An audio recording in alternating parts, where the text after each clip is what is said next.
Hello, and welcome to this program.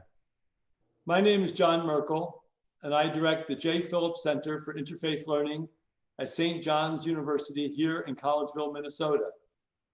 This is one of two J. Phillips Centers sponsoring this event. The other is the J. Phillips Center for Interreligious Studies at the University of St. Thomas in St. Paul and Minneapolis, directed by my friend and colleague, Dr. Hans Gustafsson. The title of today's program is Challenging Racism, Antisemitism, and Other Assaults on Human Dignity. And it features a conversation with Dr. Beverly E. Mitchell, moderated by Dr. Ted Gordon. Dr. Mitchell is professor of historical theology at Wesley Theological Seminary in Washington, D.C. And Dr. Gordon is visiting assistant professor in the Department of Sociology here at the College of St. Benedict and St. John's University, which are partner schools with a common curriculum here in central Minnesota. This past summer, one of Dr. Mitchell's books caught my attention. The book is titled Plantations and Death Camps and subtitled Religion, Ideology, and Human Dignity. I benefited greatly from reading Dr. Mitchell's profound book, and I know that she has an urgent message for all of us about how white supremacy and anti-Semitism are ideologies of exclusion and death that need to be challenged and resisted today as much as ever.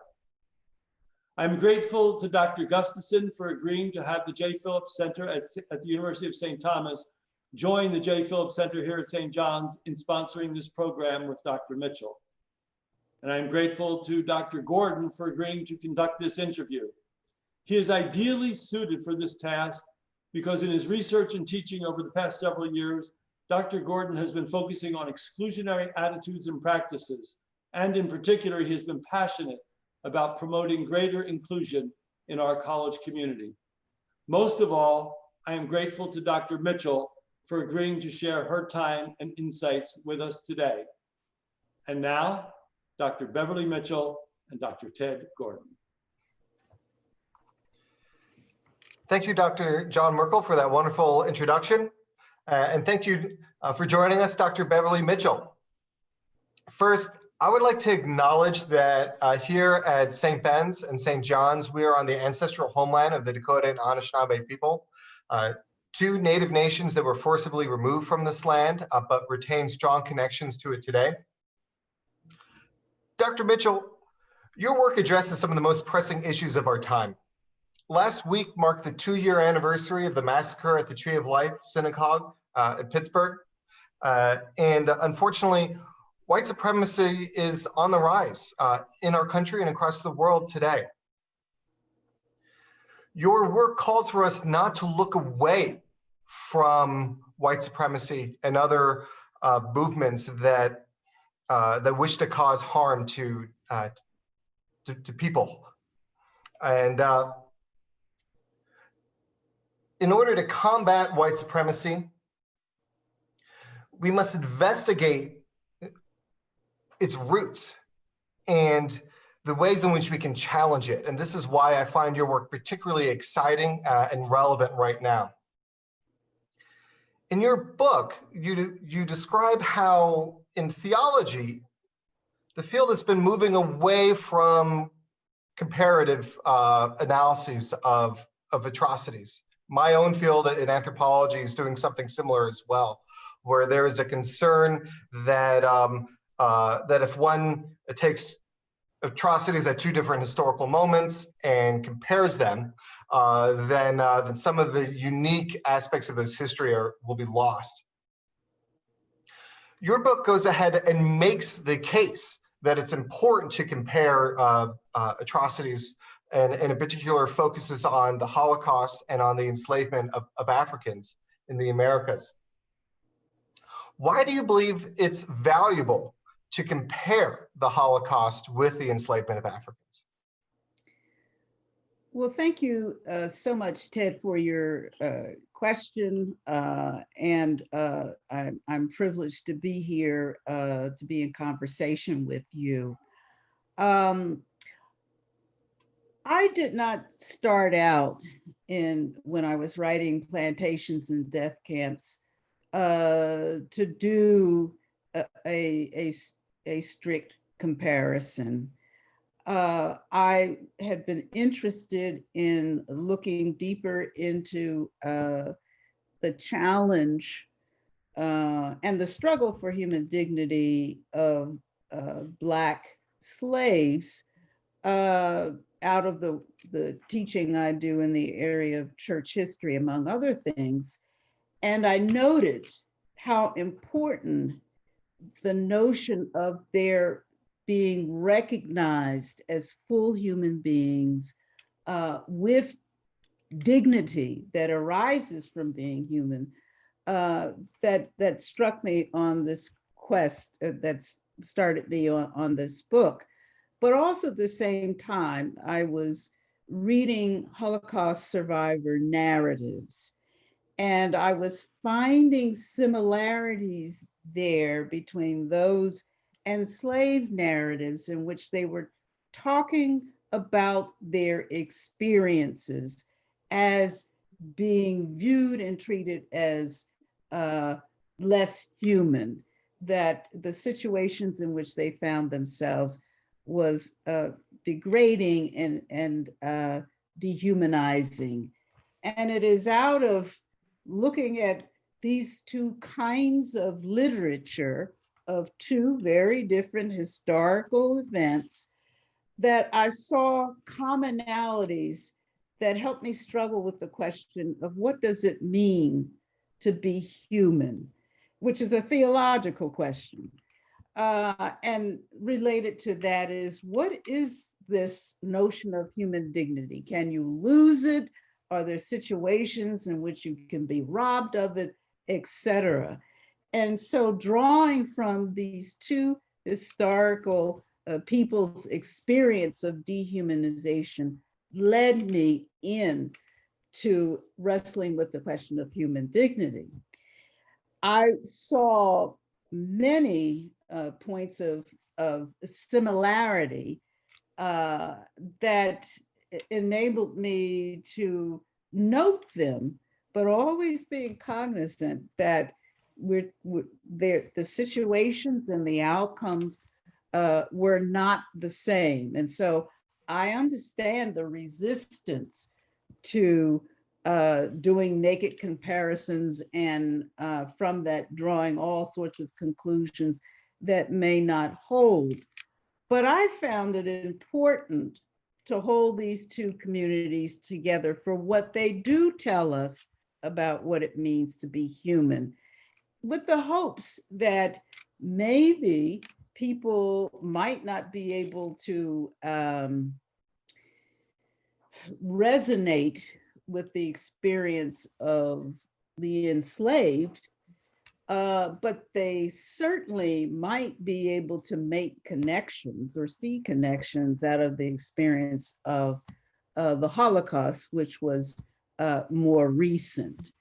And I think there's something fundamental that we learn about what it means to be human.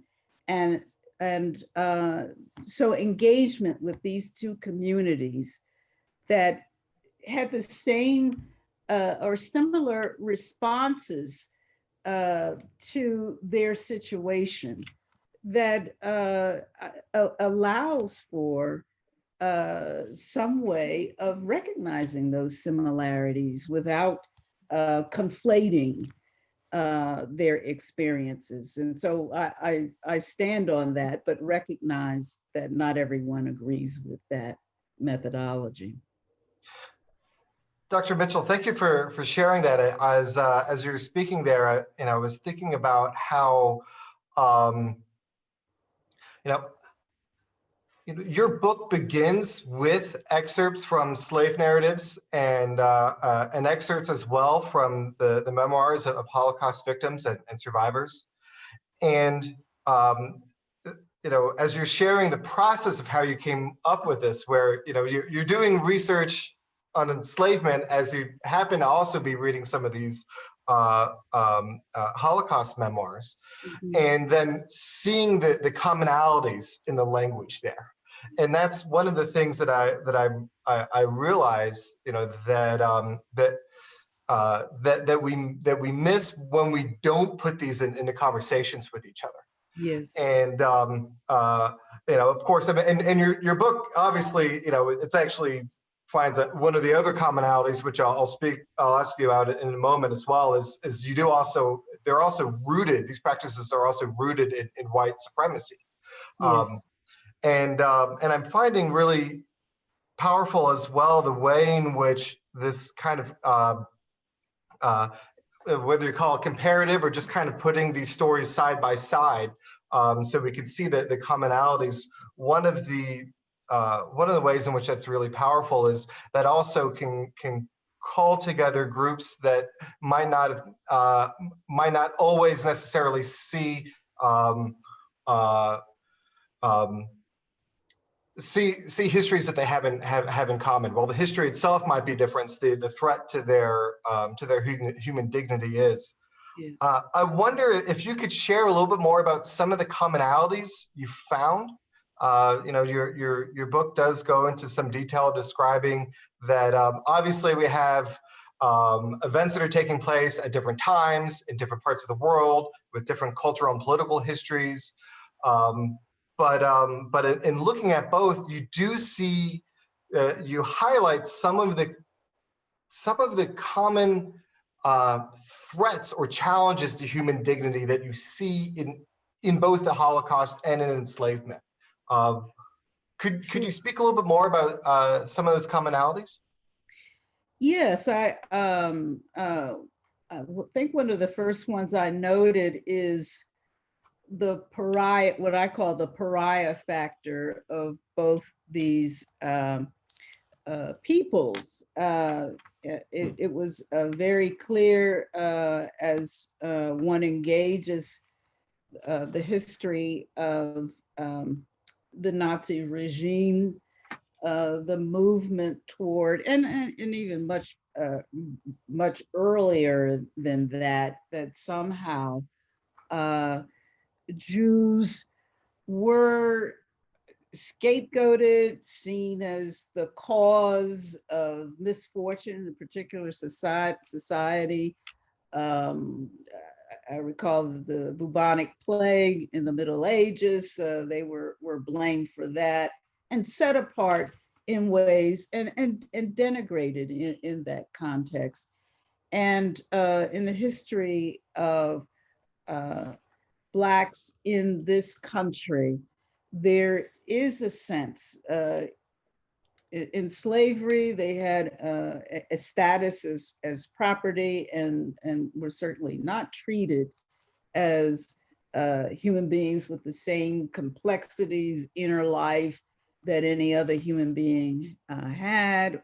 And they were sort of segregated or not seen as part of a vital part of society, and the kind of treatment that they get. There were often similarities with between I'm thinking now in terms of Nazi Germany and the segregation and the having to wear special Star of David, and which mimicked what we saw in the southern United States.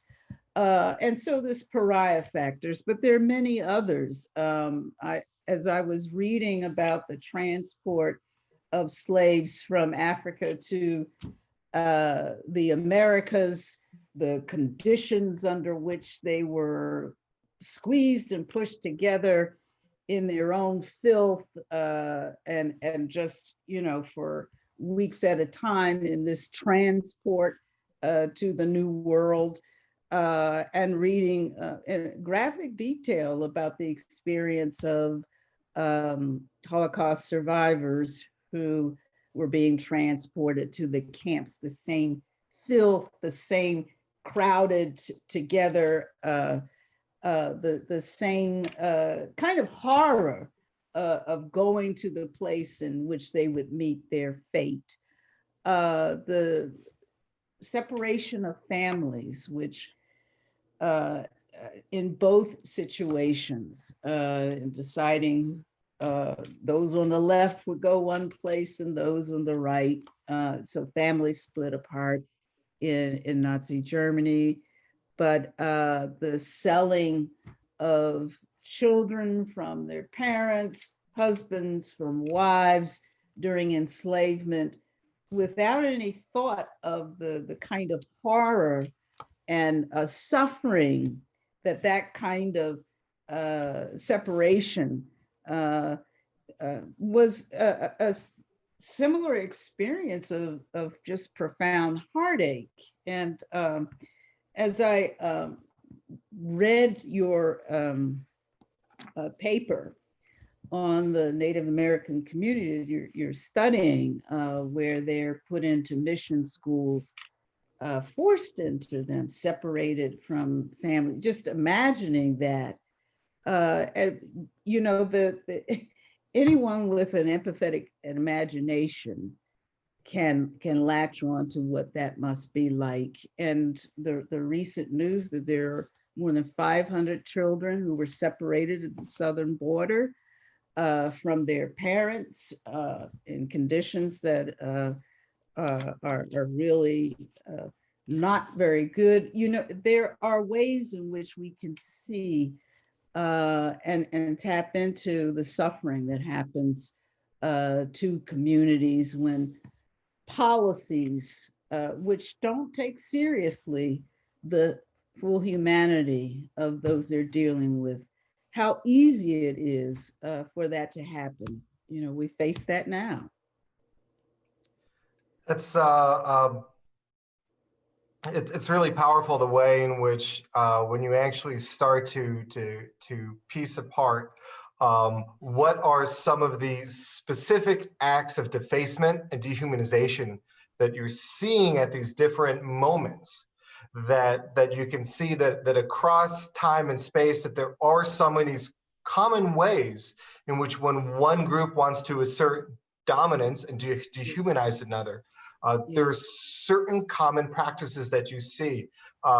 Thank you for sharing that insight as well about my own research. This is one of the as I was reading your book, particularly the first chapter that outlines some of these comparisons, I just thought kind of again and again and again, these are some of the issues that we also see have historically been enacted against Native Americans. Yes. With my own work right now, looking at the history of Native American boarding schools that once were operated by our institution, and you see family separations taking place there. You also see forced removals across the country, probably the most famous being the Trail of Tears. But you zoom in and look at any state history or the history of any Native nation, and you see all of this as well. And I think part of what you're doing is your work is so important because you begin with these two events and focusing on the two allows you to really kind of get into detail with them, but you then leave open the idea that this is everywhere where you see one group trying to marginalize another, and as you put it, enact policies that don't recognize their full humanity. That also gives us a lens through which to look at events that are taking place today, to see warning signs for where we are seeing similar behaviors, similar policies that don't recognize human dignity. In a moment, I want to look at some of those a little bit more. But first, I do want to get into this question of human dignity. I can tell you that from my background in the social sciences, we talk more about human rights, and we don't really talk much about human dignity. After reading your book, I'm thinking we've got this all wrong. I mean, human rights are important, but this issue of human dignity really needs to be as much a part of the conversation. For our audience, could you describe a little bit more about what you mean by human dignity and how it's related to human rights? Sure. I really see human rights as derivative or being derivative of human dignity. I mean, human dignity speaks of the value and worth of fellow human beings. And unabashedly, I talk about human dignity from a theological, a religious point of view,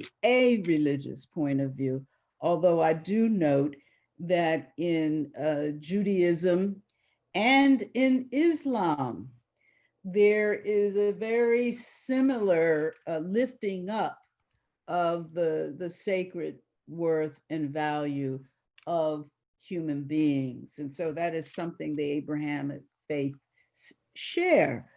But I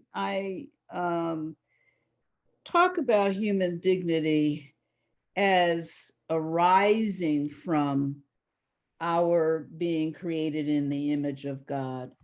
And I place it as the human being before God, beholden to God, dependent upon God, and that this dignity is a gift. If we are created in the image of God, that indicates that in some way we bear the mark of the divine, and that it is out of that we have sacred worth and value. And it's a gift.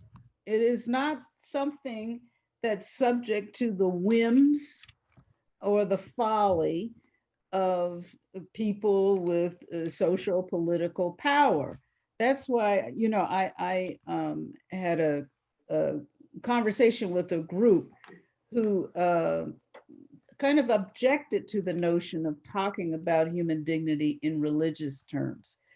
And there is a debate within the scholarly community about whether human dignity is inherently religious, or are there other bases for talking about human dignity? And I'm not particularly interested in that debate. I want to get to a way of understanding dignity that ensures that each and every person is perceived as having sacred worth, whether or not they are productive or not, whether or not they are a part of a particular racial ethnic group, a certain age, whether they have quote unquote disabilities, that this is something that is given to each and every one of us, that binds us to respond ethically,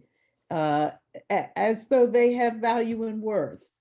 And we need that acknowledgement. And that's why the cry of Black abolitionists who were fighting for slavery and they wanted to see the end of slavery. But even beyond that, what seemed most important to them was being treated and viewed as full human beings. And that has stuck with me. And you can talk about human dignity connected to human rights, which is the notion of human rights as we tend to talk about them these days in the scholarly community, is relatively recent.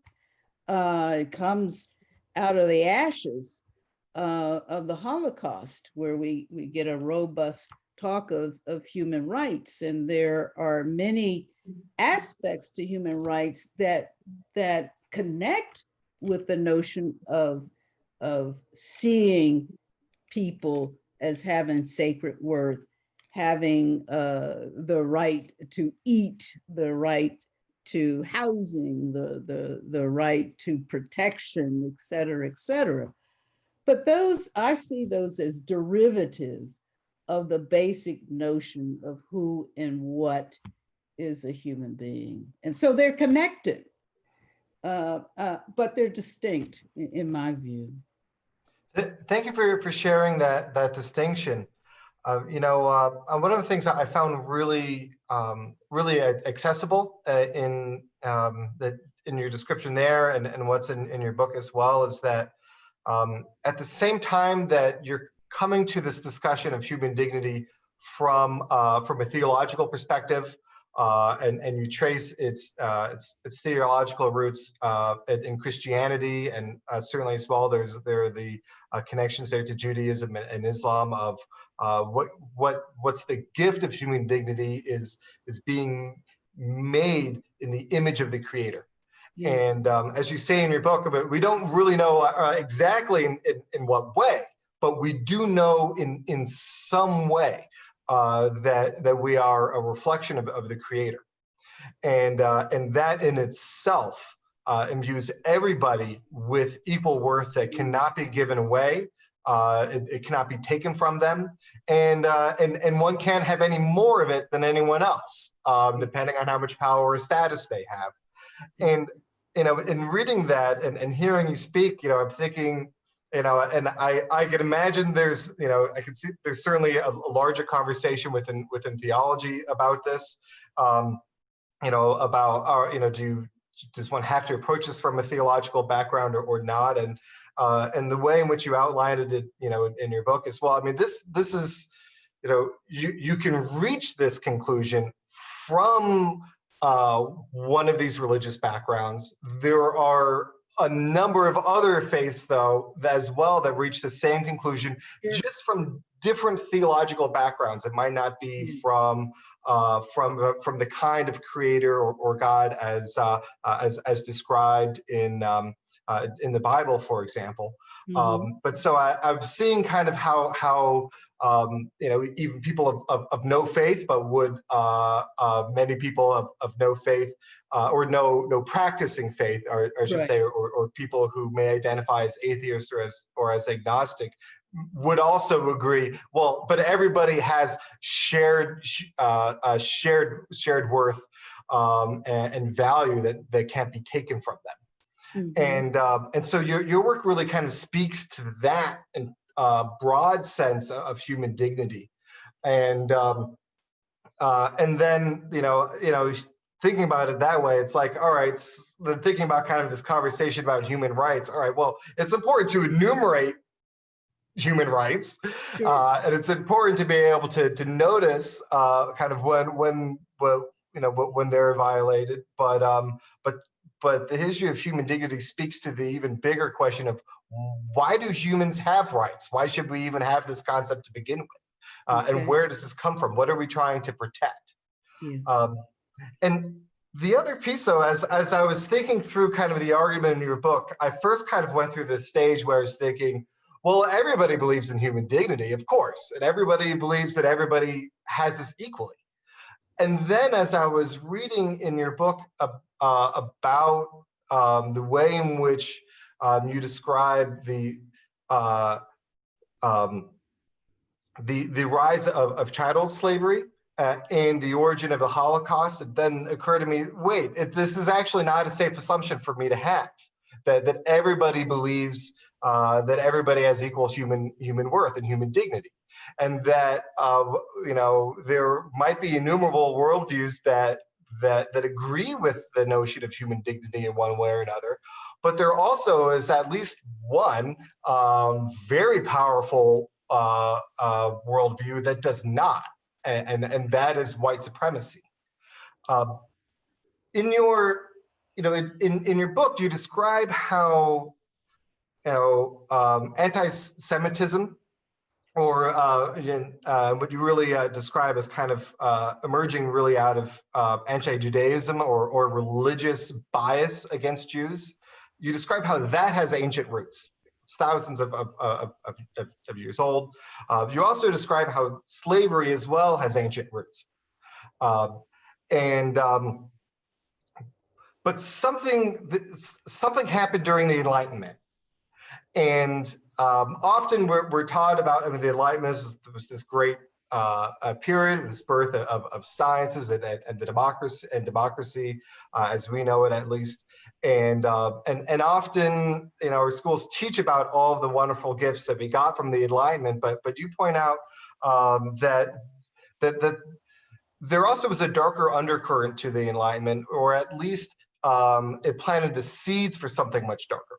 Mhm. And you point out as well that like what we see for transitioning anti-Judaism to anti-Semitism, particularly in the form that you see in Nazi Germany, and what transitioned the ancient practice of slavery into the practice of chattel slavery, those were both tied in with this movement from the Enlightenment. Could you spell out for the audience here exactly some of what the Enlightenment played in each of these to transform them into practices that ended up in a lot of ways becoming even much more severe and even greater threats to human dignity than anything that had come beforehand? Yes, I think you're right with regard to talking about some of the positive dimensions of the Enlightenment, which I see as I see that movement arising, after exhaustion and exasperation of the religious and political authorities, which Enlightenment thinkers felt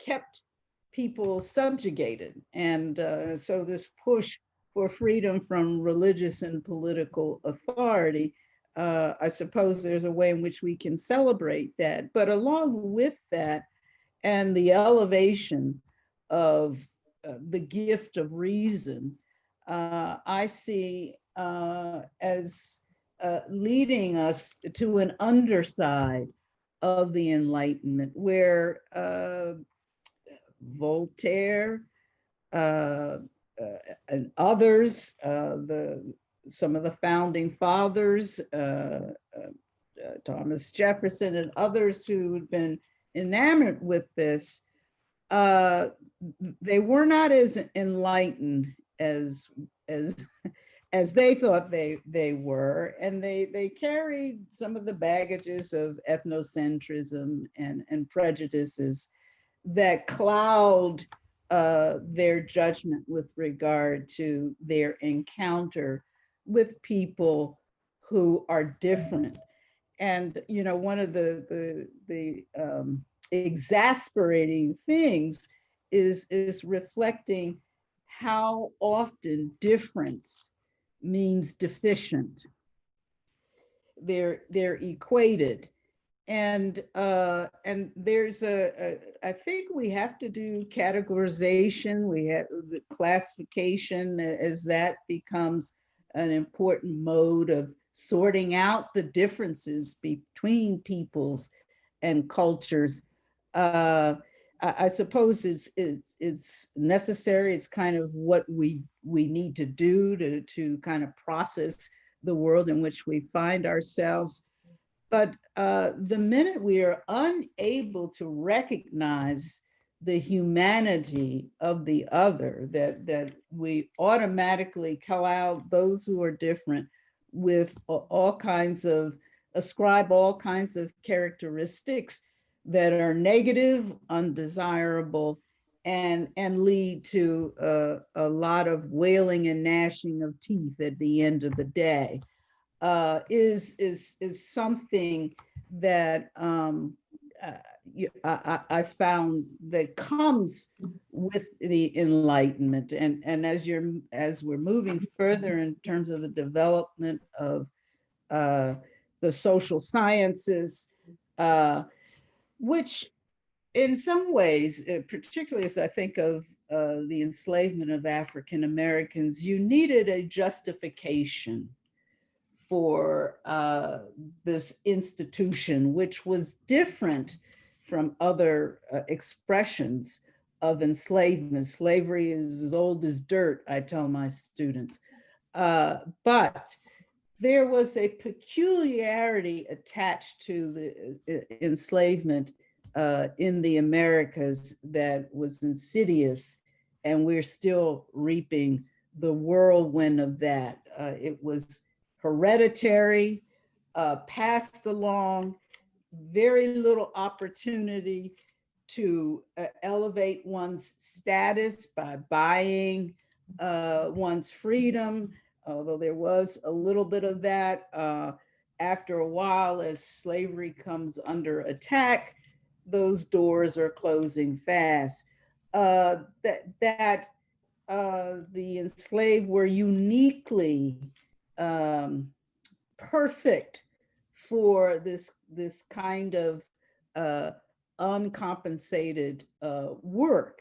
And so there are, and that it was focused on those of African descent, those who were Black by and large. And so this consigning a whole racial group to perpetual enslavement speaks to the insidious aspect of this institution, economic institution. And you need to justify that, particularly as you're getting pushback from those who have moral objections to enslavement. And that's where the ideology of white supremacy really takes hold and actually comes to have a life of its own. And we can see that in that despite the official ending of slavery, a whole civil war and all that, the idea of racial hierarchy in which whites are here and certainly the African American, but others who would come, and we would see that in immigration, would end up being at the bottom and are seen to belong there. It gets perpetuated, and so I think as people are thinking that they are human men, particularly in the West, we're getting better and better, are developing technology, developing, shifting from an agrarian society to an urban society, and all the advancements in the hard sciences and social sciences gives people the impression that we're pretty good here, and we're getting better, which is always a recipe. This kind of hubris is a recipe for disaster. And in the book, I talk about the ways in which the enslaved, and also the way in which anti-Semitism shifts from its Christian focus of Christians superseding Jews as the chosen people, insidious as that was, but it's caught up in these racial categorizations that are taking place, particularly mid to the end of the 19th century, that really crystallize both populations in a drama with a sordid outcome. And so I kind of talk about that development in the book. And I wrestled with insisting upon calling racism white supremacy, differentiating it from personal prejudices and biases, to trying to get at the notion of power, and how one race will have the economic, social, cultural, and political power, and those who are not of that group, or kind of part of the underside of society. And I saw white supremacy, racism, and racial anti-Semitism as I tried to sort out, what is the relationship? There are similarities there. And at the end, I think I might have referred to them as cousins. They're related. They're not the same, but they're related. But since that book and continuing analysis of our current time, particularly with Charlottesville in 2017 and beyond, I'm beginning to see white supremacy as an overarching umbrella for the run-of-the-mill racism that we see presently, the racial anti-Semitism that we see on the rise in these attacks with synagogues. And I tie it with immigration, which is really reflected in ways of talking about those from the global South who are people of color as being undesirable. And as the top leader of our country said not too long ago, implying that those who come from Western Europe are immigrants are far more desirable than people from other places. But I also see anti-Muslim sentiment in which Muslims, which is those who adhere to Islam, are very diverse, racially, culturally, language, many ways, but they are homogenized, grouped together, and racialized, and assign characteristics that leave them open to racial profiling. You go to an airport, and those who are perceived to be Muslims, and they conflate Muslim with Arab. They are given unwarranted attention, etc. I see these phenomena as part of the larger umbrella of white supremacy because they're racialized. And so I in seeing the connections and the way people are homogenized with no attention to individuality, they're perceived as pathological. They are ascribed characteristics that are innate and immutable. They don't change. It's the same kind of racialization that you saw with Jews under Nazi Germany. And this brand of anti-Semitism remains vibrant in our time, not just in the United States, but globally. We're seeing an increase in this kind of antipathy toward Jews that's racialized. And the two top groups in this extreme expression of white supremacy are Jews and African Americans. They are the top enemy. You certainly saw that in Charlottesville.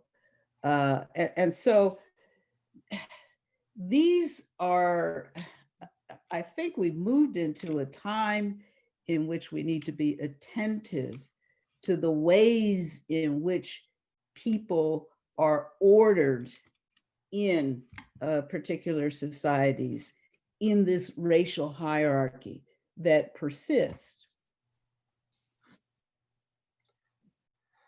It's as you're tying all of these pieces together, and this is kind of where I wanted to go in this conversation, is where, like, we need to talk about the historical piece as a lens to then understand what's happening now, and and to think about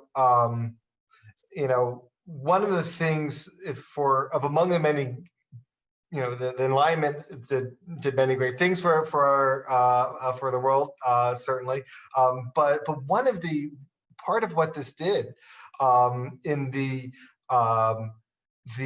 belief that human reason can discern all of the order in the universe, and then we can kind of master everything that way and then use it for our own benefit.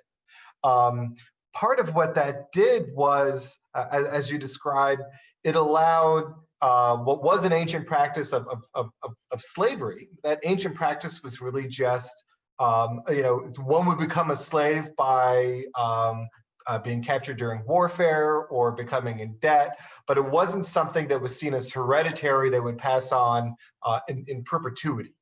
Right. And that would only be associated with people with ancestry from one part of the world. And part of what the Enlightenment, what some of these Enlightenment thinkers are doing is, they start working, and my own field in anthropology has a lot, has since changed its mind and is working to disavow this notion, but played a large role in birthing it. Is you get this movement towards, we can now categorize different people based on not just biological traits, but also cultural and intellectual traits. And then as they're doing this, you have this huge material interest in the enslavement of people that then takes some of those who are looking to justify that, then look to some of the works, the kind of the pseudoscience work out of anthropology, basically, or an early form of it, and then turns this idea of studying human differences on its head, and then it becomes those with European background are always at the top. And we can then on this great chain of being, and then we can then go and rate everyone according to their hierarchy, and then those at the bottom being it's European scientists and Americans who are working to justify slavery, then say, all right, then Africans are at the bottom, and this behavior is justified if it benefits those with European backgrounds. And then we see this first. It starts out with just a couple of different categories of racial categories of all right, you have European and Asian and African and Indian or American or something like that. But by the end of the 1900s, early 20th century,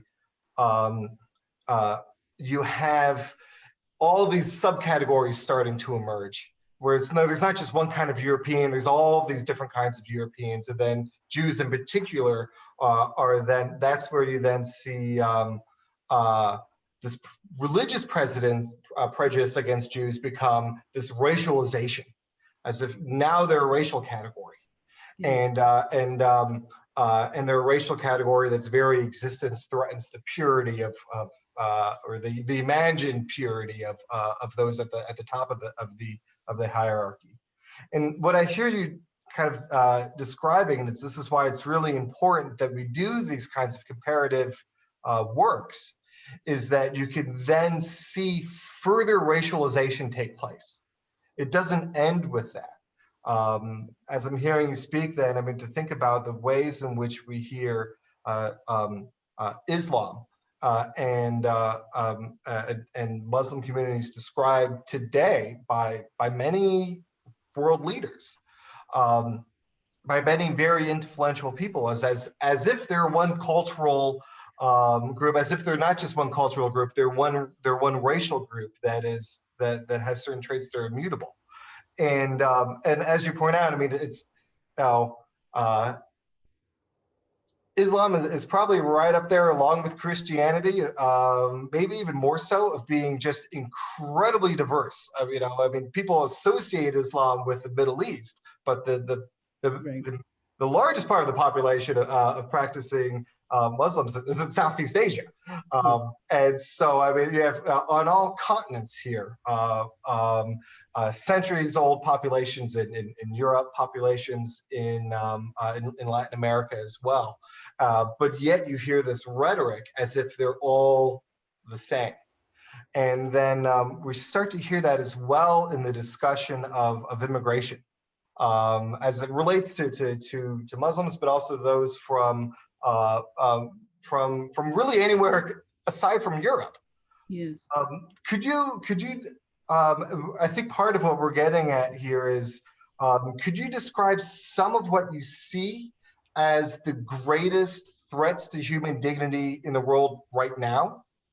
And then kind of the follow-up question that I'm going to ask, but just to let you kind of know where I want to go with this is, how do we respond to this?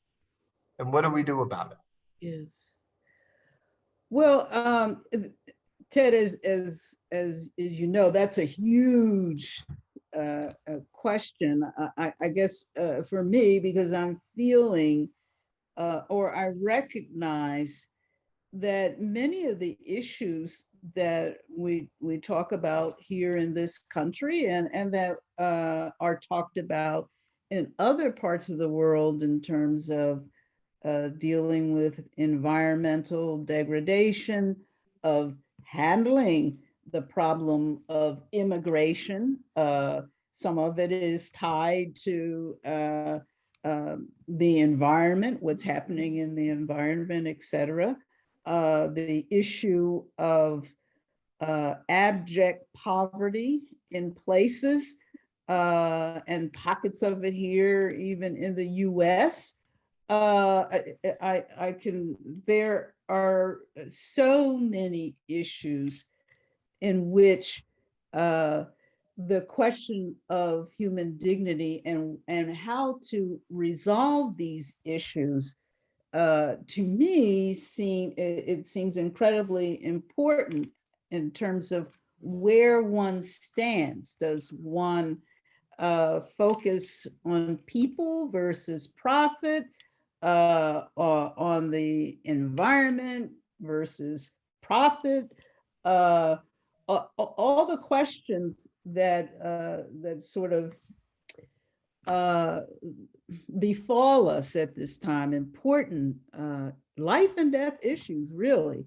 Looking at human dignity and where we stand, does this compel us to think differently about how we construct our societies? Does it make a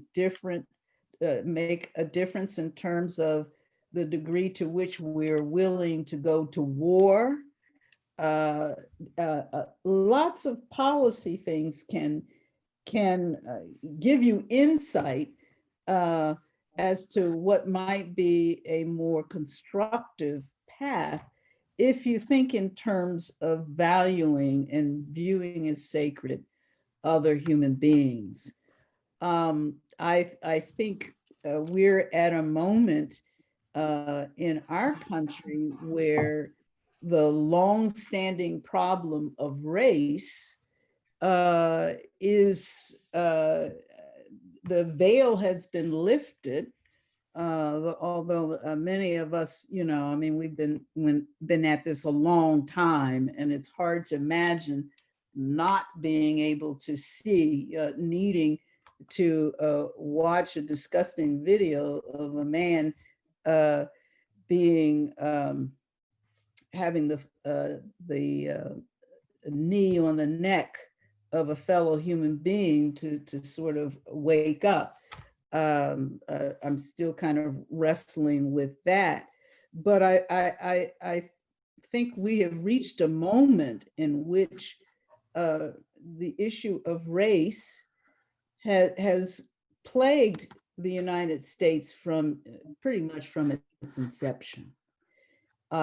This is a long-standing problem that has really kept this country from in some way embodying the noble ideals And it is something that the US has to come to grips with. If there's any hope of it reaching the great potential that it has. We've been kicking the can down the road for far too long. And I think this younger generation post civil rights is not going to be as long suffering as folks like dear John Lewis and many others who walked that long trail. So I think tensions are running high. And so white supremacy, which is this overarching umbrella that that harms whites who are economically disadvantaged. It harms Native American community, all kinds of communities, and we can see the impact of systemic racism, which permeates our economic, social, cultural, and political life together. We can see the effects of that when you think about COVID. Which communities are disproportionately suffering in this pandemic? It is the Hispanic Latino population, the African American population, the Native American population, disproportionately. So I think we have a moment in time where some waking up is possible. But I view white supremacy at its core as a spiritual problem. And I say that because, okay, we saw the end of enslavement with the Civil War. We managed to live through the civil rights movement, and we made some social political gains. But it didn't lead to a conversion, a movement away from the ideology that says that this racial group is going to be in charge and every other racial group is going to be subservient. It didn't change hearts. And that's not to say gains weren't made. I wouldn't be where I am today without the agitation and struggle of the civil rights movement. But at the same time, there is a torn fabric in this nation that can only be mended by people coming to terms with US history and not the sanitized version that some of us got in the schools, but the history in which the pillars, two pillars of this nation was the conquest of the indigenous people and the enslavement of African Americans. And we have to reckon with that. And so I'm not, you know, I'm working on this during a pandemic and trying not to go crazy at at the same time. But we have a formidable issue in this country that has to be dealt with, and it can't be solved by thinking it away. It has to be resolved by an internal transformation, which I think is hard to do. As you're speaking there, I'm thinking about the ways in which I'm hearing you call for us to think about all of these pressing issues that we're facing today, the ways in which we could have a better shot at tackling them if we reframe these as issues having to do with human dignity. And so often when we're talking about immigration, the conversation in many ways ends up being about jobs and the economy. The same for when we're talking about the environment, even for talking for discussion of the pandemic, which as you note, the most recent numbers I saw were startling. Since the start of the pandemic, 1 out of every 900 African Americans has died in the United States. 1 out of every 1,000 indigenous people has died. 1 out of every 2,000 white Americans has died. And so you could see the racial disparities in this. You could see the racial disparities in environmental degradation. And so on the surface, these are issues, even for how do you respond to the pandemic. That conversation is often, well, what's the cost of this, for the economic cost of this, versus this approach versus that approach. When reframing each of these issues as ones as threats against our shared human dignity, is a way to move away from that conversation of, as you just put it, like how do we think our way through this, and getting towards how do we feel our way through this? How do we recognize the shared threat to our common humanity in each of these? And of course, as well, I mean, you could see how for the pandemic, for immigration, for the environment, how for each of those on its surface, these might not seem like they're directly related to white supremacy even, but then when you actually look at why is one group disproportionately affected by environmental degradation or by the pandemic, or why is one group allowed to kind of welcome to join in the United States while others are not. You can see overarching all of that is this ideology of white supremacy that it kind of shapes our policies, whether or not people are avowedly, some people are avowedly identify as white supremacists, but others, this just the logic is kind of been built into how we think about these questions in terms of valuing some lives more than others, when the framing things in terms of human dignity, it's all lives are equally valued, and we need to take that seriously. To that point as well, another question I have for you here is, and this might be partly kind of a way in which we can respond to this, is, your book also says if we take if we take human dignity seriously, that means we even have to take the oppressors. We have to see their human dignity. For even the avowed white supremacist or the neo-Nazi, we have to see human dignity in that person as well. And so which can be challenging to do. But what do we lose if we do not see the human dignity in the perpetrators of this violence? We risk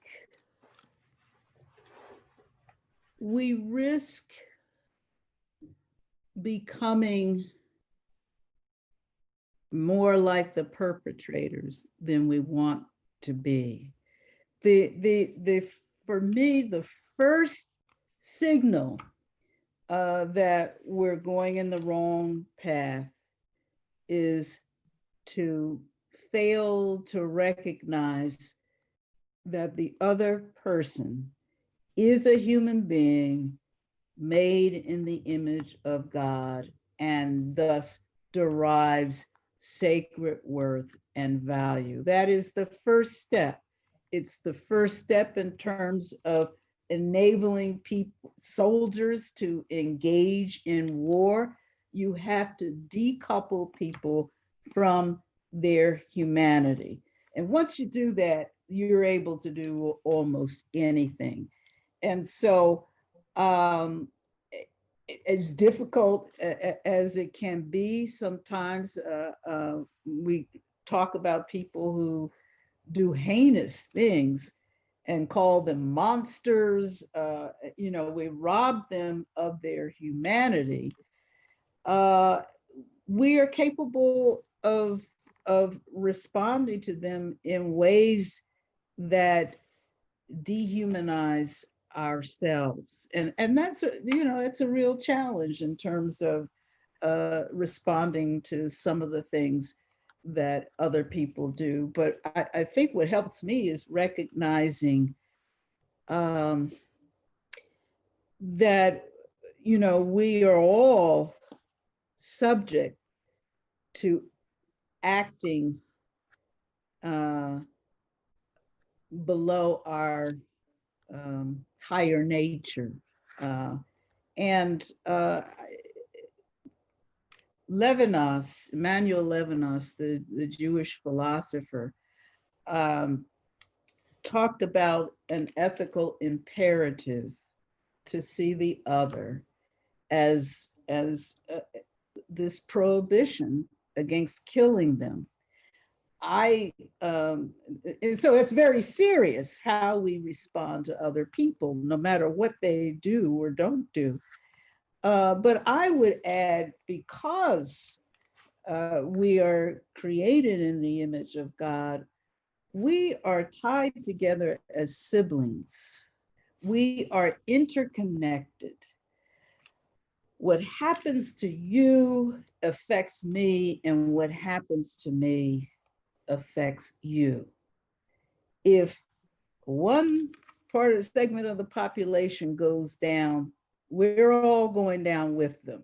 We are tied together whether we want to acknowledge that or not. And so it is in our best interest, may we be able to see our interconnectedness and that we have a stake in the welfare of others. Otherwise, it will probably not end well for us. As we're running out of time here, and I wish I could keep this conversation going on, but I just have a couple of things that I'm realizing as we've been speaking, and as you shared some of your insights just now. I'm thinking about some of from your work, from your book, and from what you've had to tell us, share with us today, a couple of the different takeaway strategies that people can have, for how do we how do we combat white supremacy? How do we take down these structures and uplift human dignity? And kind of one of the first takeaways that comes to mind here is while valuing that each historical injustice is unique in its own right, that there's a lot for us to gain in also looking at the commonalities, that the common roots of them, of those acts of injustice, but also the common ways in which humans respond to them, and recognizing all those interconnections can help us start to see possibilities for allyship that maybe were not immediately apparent. Yes. And that's a way to build a coalition. Yes. Another takeaway that I have here is to start to reframe things in terms of human dignity, and instead of so many of our policy questions, whether it be the pandemic or the environment or immigration or the proper role and function of the police, has to do with protecting property. With those conversations have to do with economics and who's going to be financially the winner versus the loser. Where instead, as I'm hearing you put this here, We should start the conversations with everybody has shared human dignity. And when one person's dignity is threatened, that threatens everybody's dignity. Because when you can see one group treated this way, that means that others' dignity is up for grabs as well, at the whims of whoever's in power. And then the third takeaway I have here, but I'm saying this as well as for those who are watching, we're doing this. This is being recorded on November 2nd, so this is the day before the election. So we don't know what's going to happen. But I'm hearing this call here. And both sides politically in the United States, or at least to some extent, have been guilty of dehumanizing the other side, and that nobody wins in those situations. That taking away somebody else's dignity takes away your own, and it certainly does not help bring anybody over towards your perspective at all. And so recognizing the dignity, even in those who are committing abhorrent injustices, recognizing that their dignity is a step towards stopping that behavior and that injustice. But my final question for you is for anyone in our audience who would like to learn more about your framework for challenging white supremacy and viewing all of these issues through the lens of white supremacy, what resources or ideas do you have for those that want to learn more about it? Obviously, they can go out and should get your book, Plantations and Death Camps. But beyond that, what are some other ideas you have for our audience? Well, I really appreciated some of the takeaways that you identified. I think getting to know people who are different from you, not say you work in an office where you have say Latina or Hispanic workers who remove your trash. I'm talking about getting to know people. I did an anti-racist 6-week session this summer with a predominantly white church. And I was amazed at how many of them had no authentic, mutual, reciprocal relationships with people of a different race. They don't know. They live segregated lives, even as they're trying to live in good neighborhoods, have good schools for their kids. They want good things for themselves and their families. But what they end up doing is not engaging in a personal, mutual way with people of other races. And so they don't really know such people. All they know is what the media tells them, and we know how the media can work to foster and crystallize ways of characterizing people that's negative. Sharing stories. This church is going to engage across racial lines with another church community of a different race, read things together, and and begin to talk honestly. It's very difficult to do. There is a movement to try to differentiate or sever any kind of connection between the extremists and those ordinary people who are just in the system and in whether they want to be or not complicit in maintaining white supremacy. And so dealing with history, they know nothing about the history of Native Americans, the conquest. They know nothing about Black history. That's for those people. That's not for us. Nothing about the long story of immigration in this country and how things go. So being, I think learning history that wasn't taught in school is very helpful.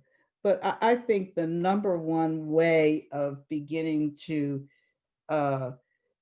loosen longstanding, biases that people are not always even aware of is getting to know people who are different, not viewing them as the enemy, but possibility of great a friend, I think goes a long way. And then looking for ways in which you can engage in small acts of resistance.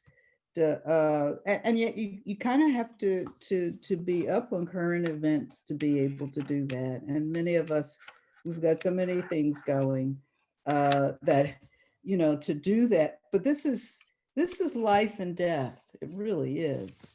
And so beginning relationships of mutuality and reciprocity, I think, is a major step in coming to terms with real history. Thank you. Those are really, really powerful words of advice and some really actionable steps that everybody listening in here can take. Unfortunately, we are out of time. I feel like we could talk about this all day. I do too.